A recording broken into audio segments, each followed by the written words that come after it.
Hey everybody, Max here. Welcome back. Happy New Year. This is January 2025, and I'm finally getting around to doing some videos on my holiday action figure haul, and so I'm starting this off with this Iron Man figure. I don't know which mark he is, but he's a part of the Marvel's Controller Build-A-Figure wave that came out a couple of years ago, and he doesn't come with a Build-A-Figure part. Even though he's a really cool looking figure, he's the last one in the wave that I have gotten. Most I have been able to find at Ollie's, and I do have the controller. I did finally build the controller. I have him right here. And these are all the figures that come with it. Pretty good wave on a whole. I kind of like most of them. Some are of better quality than others. Comes with, in the wave is US Agent, Quake / Maria Hill. That's a pretty good figure. Speedball. He's a mixed bag, but I'm a kind of a old school fan of Speedball. Madam Hydra, that's not a very good figure. Blue Marvel, pretty cool. And then the Herald of Galactus Thor, not a great figure, not a big fan. But this guy right here is kind of the cream of the crop of this wave, and he doesn't come with a Build-A-Figure piece. So found him, I think I got him off of Walmart on sale and just decided the heck with it. I'm a big Iron Man fan, don't have this one, so I grabbed it pretty cheap just to finish out the wave. So there's the package. Like I said, it's been around for a little while. This is kind of the this particular storyline. I did read some of this Iron Man run. This is kind of a back to basics, old school, lower tech Iron Man armor, kind of throwback to the more traditional red and gold. And I think this is an Alex Ross painting, if I'm not mistaken. So let's dive into the figure. Let's see what he comes with. He comes with the smoke effects that we've seen before, different shades, different colors. I'm not a big fan of this particular thing, so I usually try to find other uses for them. So it comes with 2 fists, and they are hinged. Pretty good detail. You still see a little bit of the kind of marbleization in this kind of plastic, but for some reason it doesn't bother me. Normally it does. But the figure itself, let's get him off of my flight stand here. He doesn't come with these reddish orange blast effects. That came from another Iron Man figure of mine. He comes with these yellow ones. And, you know, same blast effects that we've seen many times before. So if you have any Iron Man figure, you probably have these blast effects. So it comes with these guys. I mean, they're pretty good for what they are. So I don't really have any complaints. The figure itself is, I really like it. It's has good range of motion. It's largely just this kind of uniform red plastic, and there is some marbleization here and there. You can see it in the faceplate, the gold faceplate a little bit. I don't know if the camera will pick that up, but for the most part, normally that does bother me, particularly if it's really noticeable and really widespread. Not too bad on this guy. I do like the look, kind of this steam shovel jaw look, and pretty good range of motions for an Iron Man figure. The neck piece is stiff, so it's on a disc hinge, but it has a floating neck, so you get a pretty good range of motion. If I can get him to look, I mean, he looks down that way with the neck, so that's cool. And then he looks up that far. So this is a really good figure for flight poses. So that's kind of how I've had him displayed since I got him. And, you know, he turns pretty good, pretty good range of motion all the way around. I think this is a pretty good, I think I prefer the disc hinge and the floating neck I think that's just the better articulation as opposed to the ball joints that we've been seeing, that you have to kind of bevel out material to get good range of motion. So I wish they, Marvel, Hasbro, all those lines would do something similar to that. I think Action Force Velaverse is starting to do those floating necks but with the disc hinge. So they recognize you get better range of motion with that setup. So that's good on the neck. Has a diaphragm cut. No ab crunch or anything like that. No waist swivel at all. That's one ding for this. I think a waist cut right there would have been absolutely perfect.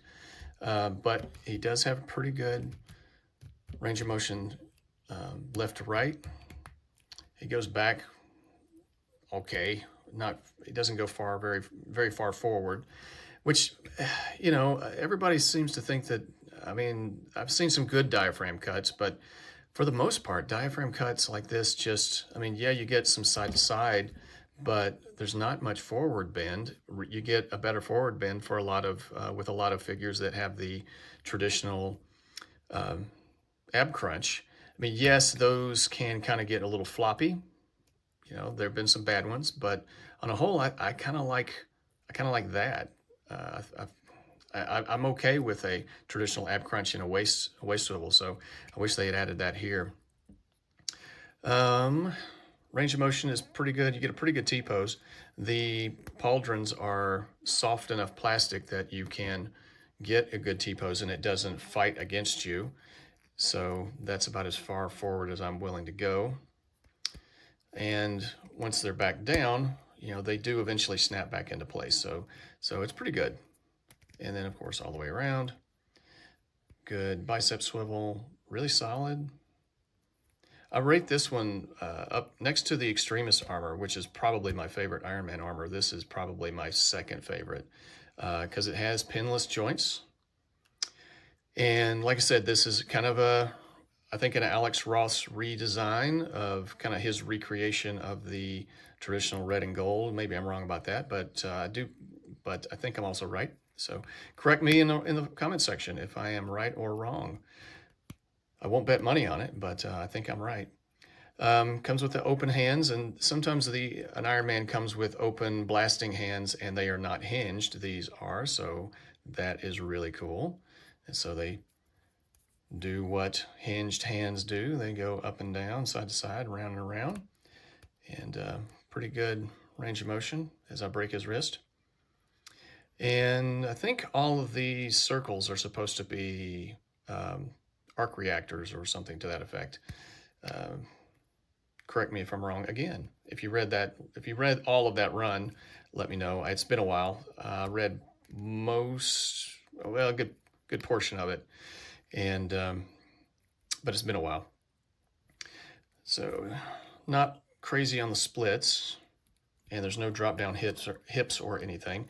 And he kicks up about that far, unless you kind of rotate it out a little bit, and then he kind of gets that far.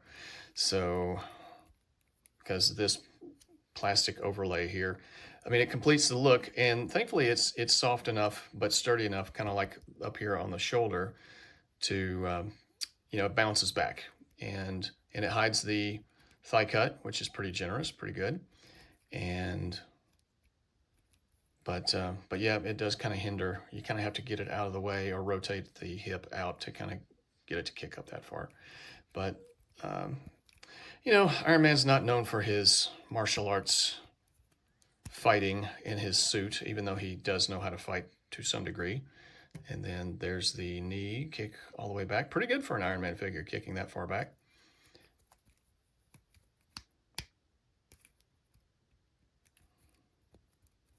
And does it have, yep, so almost forgot, it does have a boot swivel, shin swivel, and that is nice. And really good articulation on the feet. They rock around the clock, go back that far, and that far forward, which is actually, I like it, very good. And there he is. The Ironman Mark something or other. I don't know what number we're up to now. There's been so many of them. But let me know in the comment section. It's not listed on the box. So yeah, I really like this figure. Like I said, I've had my eye on him for a while, got him over the holidays. I think off of Walmart, maybe a third-party seller, they had him on sale, and I thought, heck, I'm going to grab this guy now and add him to my haul of armor, all 5 of them. And yeah, so I'm going to give this guy, give him a warp factor of 8. The detail is really good. It's, you know, just solid red plastic for the most part, with gold plastic overlays here and there, or gold plastic molded pieces. I think going over with a Gundam marker into the seams would probably be add a little texture if you're a customizer. So I might do that. Sometimes I kind of want to keep my figures in pristine condition, but then there are times when I just think, yeah, a little bit of a wash or a little bit of touch up here. So I might try that with this guy. So on a whole, oh, and here's the controller again, just kind of give you a sense of scale. And that's a pretty good, for a Build-A-Figure, this I think was my first Build-A-Figure, and I'm very pleased. I know he's largely Thanos, but that face sculpt just, I think they knocked it out of the park with that face sculpt. The articulation on the legs is really good for a figure this big. Arms, not so much, but on a whole, I really dig this figure. So I think he fits in well, and he definitely towers over Iron Man. So there you go.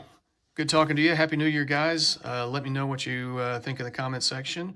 Again, warp factor of 8, and I will see you guys on the next one. Take care.